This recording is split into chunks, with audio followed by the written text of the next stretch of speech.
15 साल बाद एक तलाकशुदा महिला पुलिस अधिकारी अपने पूर्व पति की टूटी हुई झोपड़ी के सामने खड़ी थी और जब सच सामने आया तो पूरा गांव सन्न रह गया। दोस्तों, यह कहानी है मध्य प्रदेश के छतरपुर जिले के एक छोटे से गांव कुंवरपुरा की।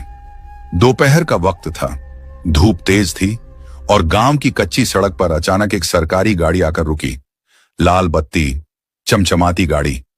गांव वालों ने एक दूसरे की तरफ देखा। सब समझ गए, कोई बड़ा अधिकारी आया है। गाड़ी का दरवाजा खुला। जैसे ही एक महिला बाहर उतरी, पूरा गांव खामोश हो गया। वह थी आईपीएस रिद्धिमा चौहान। चेहरे पर सख्ती, वर्दी बिल्कुल सजी हुई, लेकिन आंखों में एक अजीब सी हलचल थी जिसे कोई मेडल, कोई रैंक छुपा नहीं पा रही थी। उसकी नजरें सीधे सामने खड़ी एक टूटी फूटी झोपड़ी पर टिक गईं।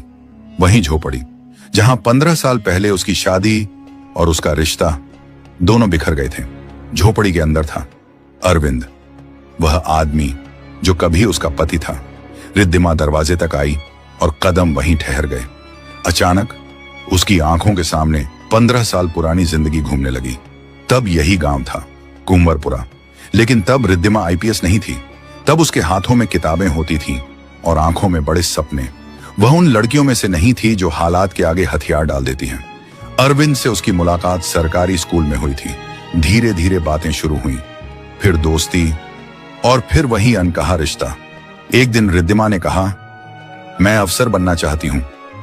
अरविंद ने ना हंसी उड़ाई ना सवाल किया, बस मुस्कुराकर बोला, मैं तुम्हारे साथ हूं, तुम बस मेहनत करो, बाकी मैं संभाल लूंगा।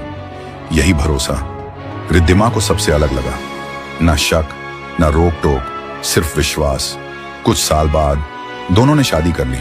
शादी के बाद जिंदगी आसान नहीं थी। पैसे कम थे, सुविधाएं नहीं थीं, लेकिन साथ था। रिद्धिमा रात रात भर पढ़ती, अरविंद पास बैठा रहता। कभी चाय बना देता, कभी नोट्स सजा देता। पहली बार परीक्षा में असफल हुई तो वह पूरी रात रोती रही। अरविंद ने लंबी बातें नहीं की, बस उसे अपने पास बैठाकर कहा, हार सिर्फ तब होती है जब हम कोशिश छोड़ देते हैं। दूसरी बार भी सफलता नहीं मिली। गांव वालों के ताने शुरू हो गए, इतना पढ़कर क्या होगा, घर संभालो। अरविंद सब सुनता रहा, लेकिन जवाब कभी नहीं दिया। तीसरी बार जब परिणाम आया, रिद्धिमा का नाम सूची में था। अरविंद देर तक कागज को देखता रहा। आंखों में चमक थी। धीरे से बोला, अब तुम सच में अफसर हो गई। उसकी आवाज में गर्व था, लेकिन शायद यहीं से रिश्ते की दिशा बदलने लगी। शहर, नई पोस्टिंग, बड़ा घर, नई दुनिया।